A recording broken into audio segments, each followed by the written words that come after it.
We begin this hour on the campaign trail and concerns surrounding election security. Over the weekend, the Trump campaign claimed it was recently hacked, and it's now blaming Iran for the data breach. Meanwhile, a New York Times Sienna poll now shows Vice President Kamala Harris leading Donald Trump in 3 key battleground states. She has a 4-point lead in Michigan, Wisconsin, and Pennsylvania.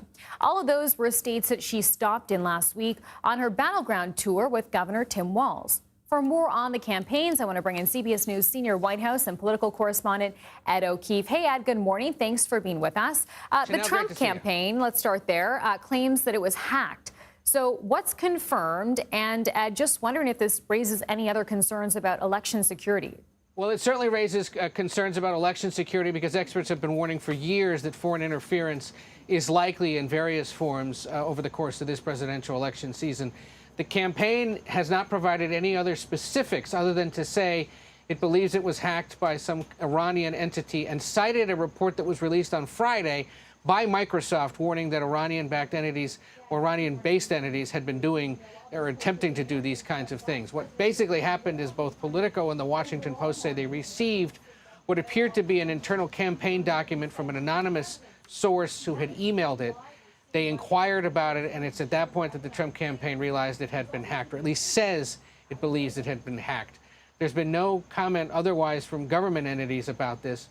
But even, for example, our Chris Krebs, who's a CBS News cybersecurity analyst, used to run CISA, which is the big cybersecurity agency, did it for the Trump administration, pointed out that there had been concerns about sort of hack and leak instances where you might see someone hack into some kind of an email account or website and then start pushing out information, what he called malinformation. And that appears to be what this might be, what it might be. Whether or not we see any more information released from this anonymous source or others remains to be seen, but it has hallmarks of what happened back in 2016 when the WikiLeaks group hacked into email accounts associated with Hillary Clinton's campaign and started posting information as well. That was a different time because it was the first time something like this had happened. So we'll wait and see exactly how, if at all, more information surfaces and what is done to disseminate it or report it if it makes sense to. And Ed, over the weekend, Trump claimed photos of crowds at Harris's rally were AI generated. This is obviously not true. We know this because CBS News had crews at each of those events over the past week. Do we have a sense of the strategy here? What is Trump hoping to achieve? It's unclear, Chanel. This reporter and several other CBS colleagues were at these events that drew, 5 figures, more than 12,000 in Philadelphia, roughly 12,000 in Wisconsin, the event I was at last week. It was at roughly 15,000 in Detroit, more than 14,000, 12,000 in Phoenix and Las Vegas, respectively, over the weekend. It happened. It was there. What he's trying to do, specifically in this case, unclear. But we know he's been trying to sow doubts and suggest that he's not getting proper attention or credit for the size and popularity of his campaign. Look, for years, since he first ran in 2015, 2016, we've reported on the massive crowds that show up for his events. That we're not reporting it these days might have to do in part because he's not holding events that size. But, for example, we know that on the day he was nearly killed in Butler, Pennsylvania, there were 15,000 people there. That number's been reported. So that was more than some of the crowds that Harris had in recent weeks or in recent days. But he hasn't had events that big in recent weeks, so there'd be no way to mention it. But it seems to be mostly a cry for attention and an attempt to remind people that he too has been able to draw crowds like that in the past and very well may be able to in the future. We'll see. Okay, good to have that context there.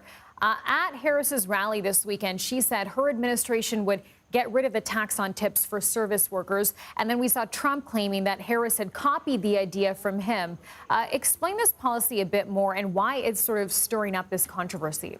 This is actually a great policy debate to see them having because it speaks to a real dollars and cents concern and an idea that's designed to help save, especially working class people, money.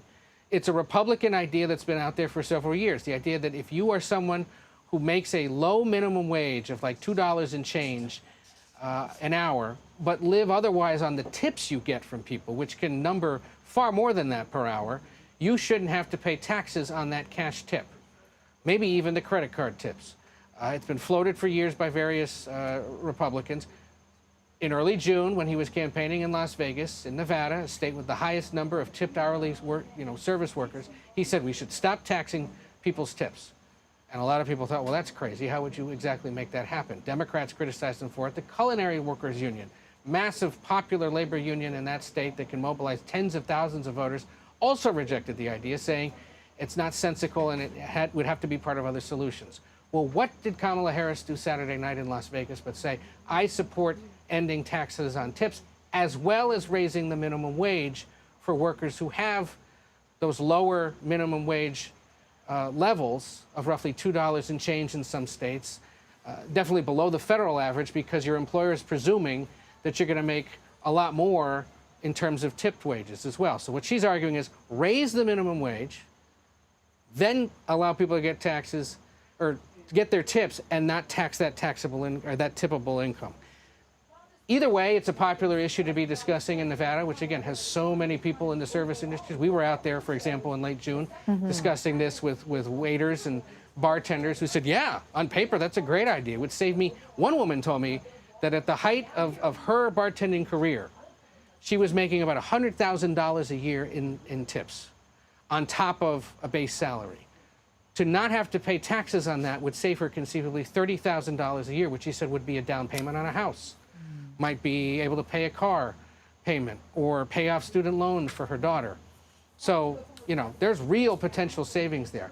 But the difference in why the Culinary Workers Union is okay with what Harris is proposing is because she's saying, let's make this tip thing part of a plan that would also raise the minimum wage. And that is something that the Culinary Workers Union and other groups that represent service workers across the country has been saying should be raised, because it's unfair to these tipped hourly wage workers to not be at least hitting the $7.25 federal minimum wage and then whatever they make in tips. So great to see a substantive conversation between the two campaigns on something like this. We'll see if it goes anywhere. Is Trump correct to say that she's copying her? To some extent, sure. But the Harris campaign can turn around and say, yeah, but you've said nothing about raising the minimum wage. Okay, interesting. Nat O'Keefe, thank you.